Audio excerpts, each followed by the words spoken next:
They can't even watch him on TV just because the way he presents himself, like a late night salesman on an infomercial. Mm-hmm. He just doesn't have the magnetism.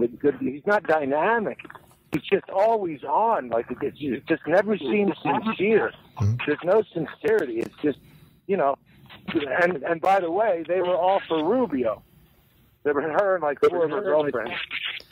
And they switched to Trump this week after Rubio, with his frat house comedian act. Switched to Trump this week. Speaking of Rubio and Ted Cruz, Carmine, how do you feel about Ted Cruz saying on a couple of days ago that Rubio would make a better president?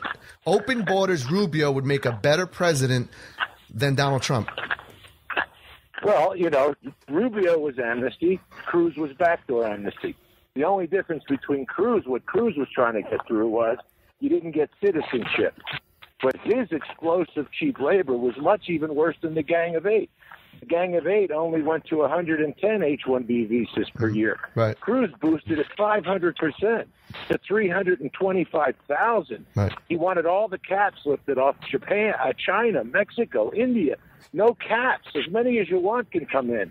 So, you're getting a 2-for-1 deal there. And the fact that, Cruz has aligned with his arch enemy, so-called Rubio, over Trump, I mean, he's revealed himself in every way. Right. I mean, anyone who doesn't see that, right. I don't know what to say to them. Right.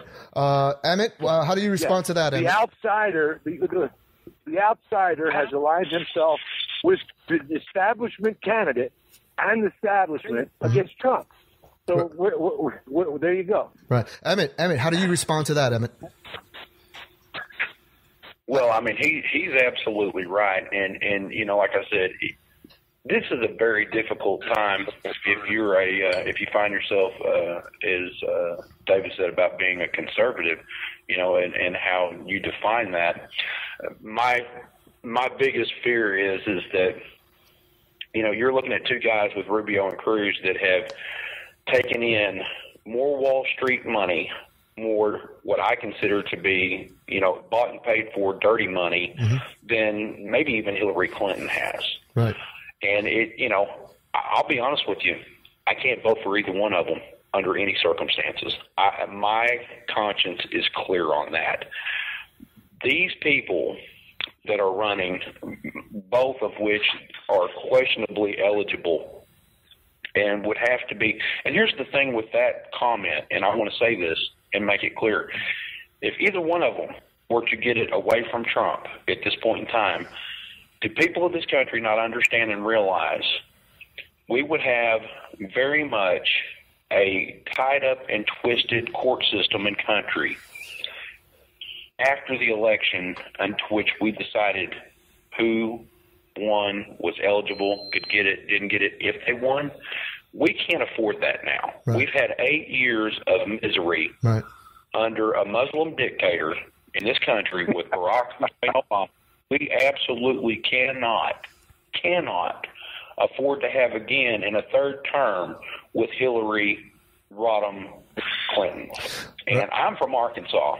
I could tell the tale all day long on that. I'll tell you people right now, and I'll tell you people with all due respect, we don't want them. We've seen just, this is not even close to what she would do if she had full control of this country. Right. The IRS, the things that are going on with that alone, anybody that spoke out, just us being on the show and giving our names would lead rise to us being, and speaking out would lead rise to us being audited. All right. No, I can't support them. I'm not saying they're bad people. Rubio's a joke. I mean, Rubio wouldn't even make a good knish salesman in New York City. Okay. So you wouldn't vote for Ted Cruz either? I can't. See, I can't. The things I can vote. Because I don't know his ability. B, the things he pulled in Iowa, and he's a hypocrite. And I'm saying this just from what I say and what I've known. Mm-hmm. And I think he's one of these guys. He's thumping the Bible in one hand and waving the olive branch, but out the other side of his mouth, it's kind of a dirty deal. And used car salesmen, once, always a used car salesman. Right. I can't do it. Well, this is my issue.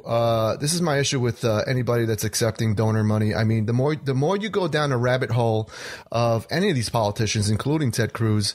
Again, no politician is perfect, but the only thing that bothers me is the fact that you have Ted Cruz basically getting the same donor class money, that everybody else is getting, like the Rubios, and they're all open border groups, Club for Growth, all those people, you name it. And his wife's connection with Goldman Sachs and a sweetheart loan that wasn't reported. And you called it. You hit it right on, Emmett. You hit it right the nail right on the head. This whole thing about you cannot run a quote unquote as a religious person and then and do all these dirty political tricks. You can't have it both ways, which is why I think he lost the evangelical vote in South Carolina. Now, I want to ask Dave this: How do you feel about Ted Cruz accepting the same donor class money that Rubio is accepting, and also how do you feel about Donald Trump funding his practically loaning himself his own money, hoping that he gets that money back? Do you think it's hypocritical? Do you really think he's self-funding, or is he just a smart businessman? No, Trump's not a small businessman, but I want to make a couple of overriding statements with regard to all the candidates. Sure. Okay, no candidate is perfect, and on the other side of that coin, no candidate on the GOP side anyway is all bad. The Democrats, they're hopeless; they're all bad. But the Republicans, nobody's perfect and nobody's all bad. So we could go on in depth and really get down in the weeds about personal characteristics of all three of in my mind, the only viable ones left on the GOP side: Trump, Cruz, and Rubio. Kasich and Carson, why they're staying in is beyond me. They're just becoming annoying, and they have no chance of getting the nomination. Okay. So, with respect to the funding, I admire the fact that Trump is willing to put his money up and go for this thing, and I think that's obviously a point that has gotten him great traction with a lot of people, that the donor class, as you call them. But the fact of the matter is, Chris, money is the mother's milk of politics, right. Okay? And that's just the way it is. And there have been various efforts to try and reform campaign financing. They'll always find a way around it. Mm-hmm. Money and politics just go together. Mm-hmm. And if that's reason enough for you to support Trump, then that's fine. I mean, that's a valid thing. And, right. Right. and again, it's gotten him great traction with a lot of people. Right. So, try. I say again, I will vote for whoever the nominee is. I'm disappointed to hear anyone, as Emmett just did, say that they just could not see their way clear to support whoever the nominee is, if that's Cruz or Rubio, because that means you're going to elect Hillary Clinton. Right. And that, to me, is a disaster. Right. So that's an impossibility. I would have to agree. Well, David, what I'd like to say to that, and if you don't mind me, and I'm not going to interrupt. Hold on 1 second. Hold on 1 second, Emmett. You're listening to New Media Patriot Radio. I'm your host, Chris, and on the Rebooting Liberty Hotline, I have Emmett, Carmine, and David. Emmett, go ahead. Tell me your response to what Dave said. Trump made the comment this morning that he made a pledge to stay in this thing and stay on the Republican side of it. As long as he's given a fair shake. And he made the comment today, and he is absolutely right that, they're not treating him right. And they're talking about trying to find a way to steal it from him through a broker convention. And if they do so, it could turn into a third-party independent run. And I can assure you, you want to talk about an election casualty, everyone will come out of that deal bent, bruised, and bloody. And I still think Trump could win. Right. Carmine, how do you feel? How do you feel that everybody and their mother is opposing Donald Trump? You have the GOP, you have China, you have Mexico, you have the Pope, you have the British Prime Minister, you have Mexico, you have the ex-Mexican president who was the biggest drug dealer out there, Vicente Fox, telling everybody he's not going to pay for that effing wall.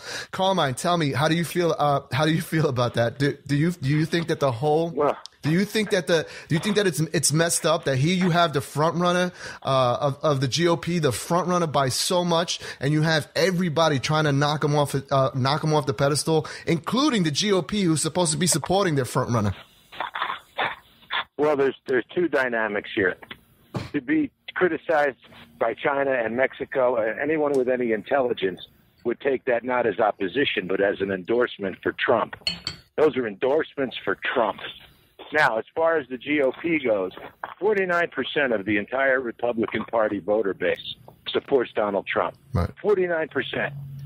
So the establishment, the media cartels, the men behind the curtain, all our politicians are actually working for, they know that if they alienate 49% of their voting base by subverting Donald Trump so overtly, so blatantly, the corruption used to be behind the curtain. It's not anymore.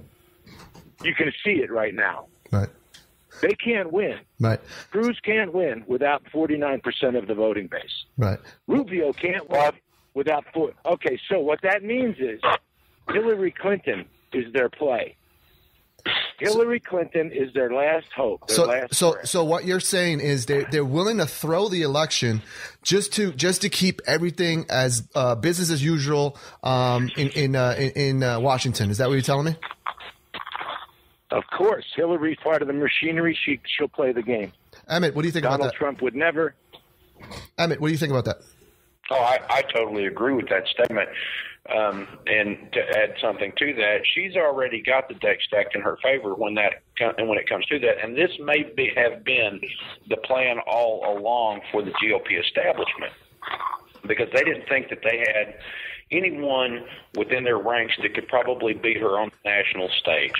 So they were going to throw it to her anyway because she's already got them all blackmailed. Right. If anybody out there listening to this doesn't think Hillary Clinton doesn't have the good that Obama's got on everybody up there and wonder why the GOP is giving away the farm to the Democratic party up there, they're absolutely mistaken. These people have the entire world bugged. They know everything about everybody that they want to know about.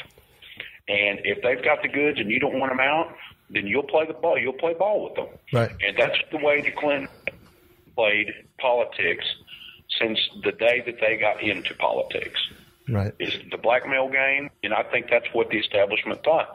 Trump was not even in a consideration when this all started, and I think he is the odd man out, and it is why the GOP establishment, as well as the Democratic Party and everyone else, including the mainstream drive-by media and everyone else, including the Cook brothers, who supposedly met in secret and made a $75 million pact, and Mitch McConnell made a deal with the establishment to go ahead and run ads against him if he does get the nomination. Isn't that hypocritical? You know, they make him sign an agreement and now they're all attacking him. It doesn't make sense to me. I want to ask David now. How they're attacking the people. They're attacking the people and the process and the political process for the people here, the democratic process for the people. David, how did you feel about the endorsement of Jeff Sessions yesterday? How did you feel being a Ted Cruz supporter? How did you feel about that? Do you think that was kind of like a negative thing for Ted Cruz, or do you think he's going to survive that? Well, I do think it was negative for Cruz. It's a real feather in the cap for Trump. Frankly, I'm more impressed with the Benghazi survivors endorsing Trump than I am Jeff Sessions. But I'm not casting aspersions at Jeff Sessions. He's He's one of the better senators, and I do believe he's a conservative.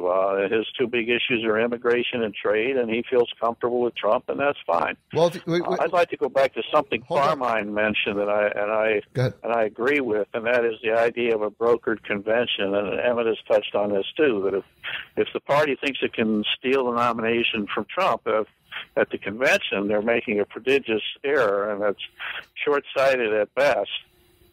Because I agree, regardless of what the numbers are, the CNN poll today said 49% of Republicans support Trump. Fine, whatever. But you might be able to wrestle the nomination away from Trump at a brokered convention, but you will not win